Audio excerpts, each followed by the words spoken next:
Week 6 was insane, Week 7 was insane, and now Week 8 is looking to be exactly the same.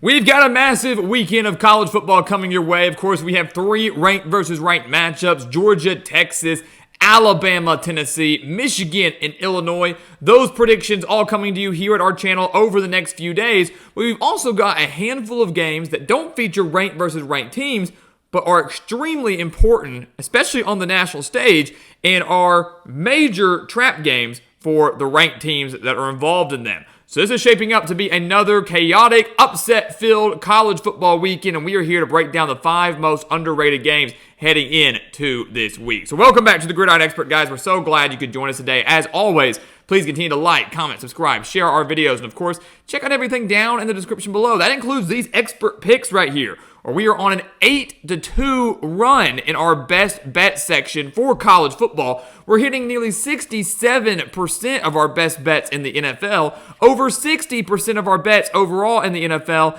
and then killing it on the college side as well. So 8-2 run in the best bets, killing it in the best bets of the NFL as well. If you want to win big with us for one of the lowest prices in the country, for a subscription that will last a full year, 365 days, this is the place for you. Other handicappers are charging ridiculous rates for one-day pass, a week-long pass. We're charging a low one-time fee for a year-long pass.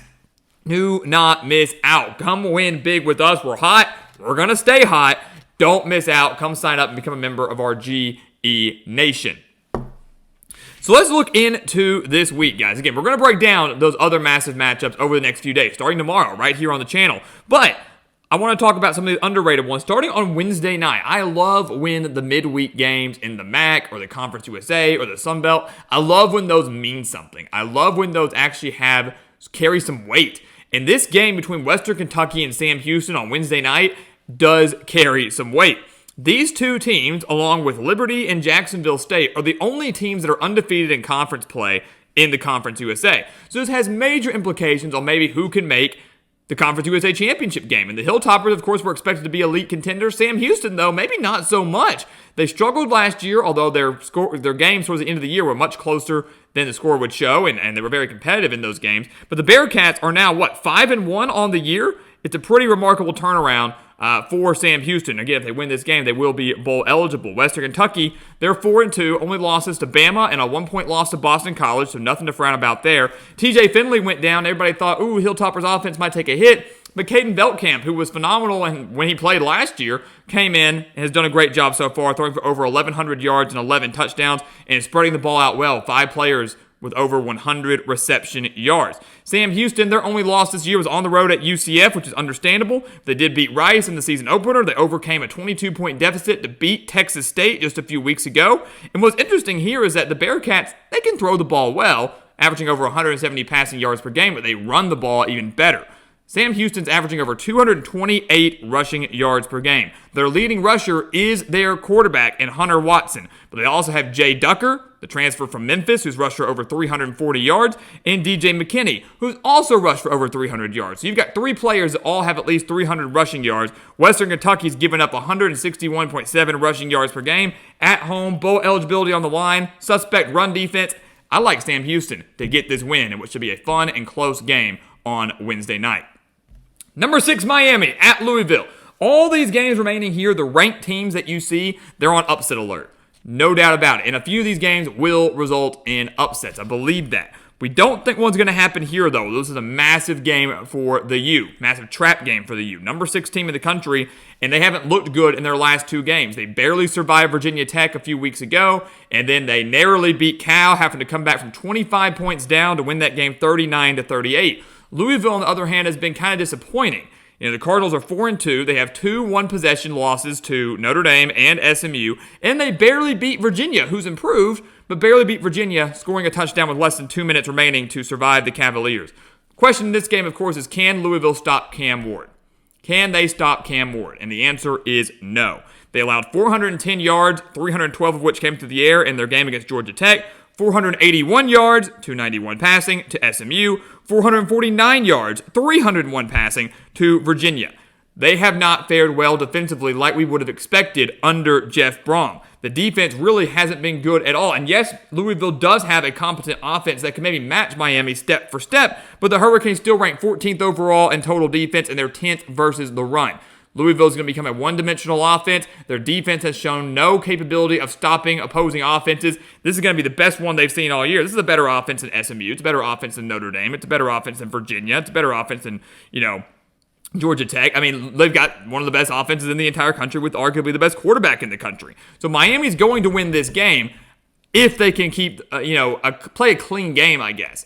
They've got the edge on offense. They've got the edge on defense. I think they can overcome the road woes on the road at Louisville. Not an easy place to play. And again, I don't think we should overreact too much. Miami, if they take care of the ball, they will win. Against Virginia Tech, they committed 3 turnovers that led to 14 Virginia Tech points. They threw a pick 6 against California and also had 9 penalties? 9 penalties for 110 yards against California. So if they take care of the ball, if they don't shoot themselves in the foot, Miami will win this game, and they can win it by at least a touchdown. So give me the Canes here. It will be close for a while, but they will pull away. I just don't have faith in Louisville's defense to get the job done. Nebraska at number 16, Indiana. 5-1 Nebraska, 6-0 Indiana. Who would have thought this would be a massive game that we'd be talking about back in August, right? Back in the preseason. Who would have thought this had major Big Ten title implications? Here we are. Indiana actually is number 1 in the conference right now. I know Oregon's behind them and Penn State's behind them, and things are going to change over the next few weeks. But if you look at the standings, Indiana is number 1 in the Big Ten right now at undefeated. Nebraska is only 6, 1 game out. And if they beat Indiana in this game, it's going to create chaos in the Big Ten. But the battle I'm looking at here is Indiana's offense versus Nebraska's defense. The Hoosiers are 4th in the nation, averaging 515 yards per game. Nebraska's defense is 13th in the nation, giving up just 272.5 yards per game. Nebraska is also 7th versus the run, giving up just 84 rushing yards per game, while Indiana is averaging over 200 rushing yards per game. So I'm interested to see that battle there, that chess match of Kurt Cignetti and Matt Rule. Can Indiana's offense stay consistent? Can they get it going against a stingy Nebraska defense? A Nebraska defense has been very good, but also hasn't been very tested. Same can be said for Indiana. Both teams have had very favorable schedules up until this point. But I like Curtis Roark a little bit more than Dylan Raiola right now. Roark is thrown for over 1,700 yards and 14 touchdowns compared to just 2 interceptions.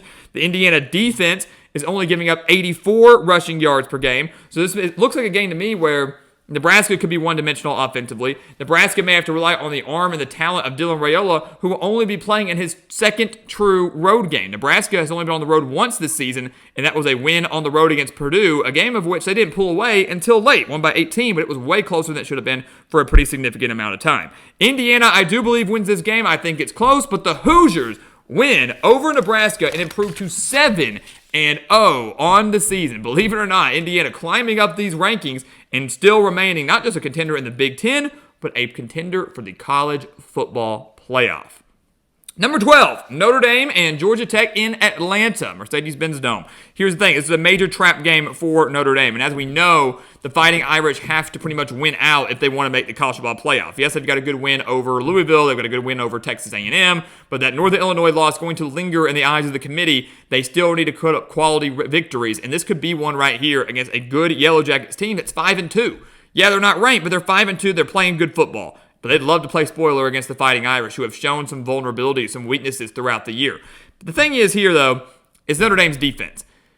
If Notre Dame's defense continues to play the way we know they can, the way we know what we've seen, they're going to be just fine. They rank 11th in the nation, allowing just 270 yards per game. They're 6th in the nation against the pass, allowing just 148.7 passing yards per game. If they can stop the ground game of Georgia Tech, especially led by Jamal Haynes, they're going to be just fine.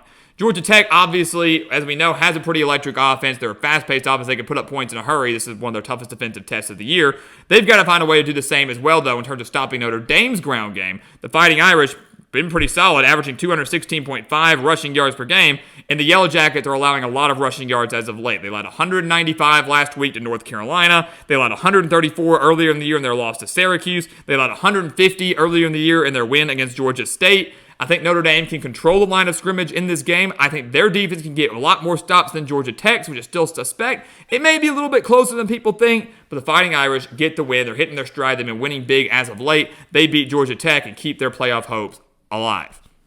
And then finally, the battle for the Golden Boot. Number 8, LSU at Arkansas. This has an opportunity to be one of the best games of the day. It's a night game on ESPN. It's going to get overshadowed by Georgia and Texas, understandably so. But this is always a very fun game between the Tigers and the Hogs. 5 of the last 6 meetings between these two programs have been decided by one possession, including each of the last 4 decided by a field goal. The last 4 meetings between Arkansas and LSU have been decided by a field goal every single time. That was no exception last year. LSU winning pretty much as time expired on a field goal, 34-31 in Death Valley. Arkansas, though, has only won 1. They've only won once in those last 4 meetings. Only won 1 of the last, 6? They've actually only won 3 of the last 10. So Arkansas plays LSU close every single time, it feels like, and then just can't get over the hump. I think they get over the hump this year. I think they can beat LSU this year, and here's why. Look, LSU's looking great, right? They're coming off that massive win in overtime against Ole Miss, maybe the big boost that LSU needed. They lost to USC, they beat South Carolina, beat a couple cupcake teams, but that win over a quality opponent, they showed what this team is capable of. But Arkansas, meanwhile, is playing some dang good ball too. Arkansas should be 6-0. They should have beat Oklahoma State. They should have beat Texas A&M. They're 4-2, coming off a massive win against number 4 Tennessee in Fayetteville. The home crowd was electric in that game, a major part of why Arkansas was able to pull out the win. But more so, it's the Arkansas defense that has kept them in these games, that has led them to this 4-2 record, and the defense that could be the X factor against LSU. The Razorbacks are 34th in the nation, giving up just 321.5 yards per game. They're only giving up 107 rushing yards per game. And if you've watched LSU, the Tigers have struggled to run the ball for the majority of the year. This really comes down to the Garrett Nussmeier show for the Tigers. The Tigers are averaging over 330 passing yards per game. They've got a great passing offense. They have one of the best quarterbacks in the SEC. There's no denying that. But Arkansas' secondary is only giving up 214 passing yards per game. They've only allowed one 300-yard passing game this year, and that was in Week 2 against Oklahoma State, a game they should have won. They held Nico Iamaleava and that electric Tennessee offense to just 158 passing yards. The secondary has already forced 6 interceptions so far this year. LSU's defense is just mediocre at best. Hasn't been great, not bad, but not great. Arkansas's 8th in the nation, averaging nearly 500 yards per game. If Taylon Green is healthy and full to go, he got banged up in that win against Tennessee. If he's fully healthy and good to go, I think the Tigers struggle to contain him in the pocket. He's going to utilize his legs to get some key first downs, some key plays, and keep LSU's defense on their toes. A red out at night in Fayetteville, off a bye week, where, if you exclude that 2020 COVID season, Sam Pittman is 3-0 after a bye. Give me the Hogs to pull off the upset over the Tigers, creating chaos not just in the SEC, but on the national stage. And don't look now, Arkansas will be 5-2 with only 1 conference loss and some very winnable games coming up on their schedule.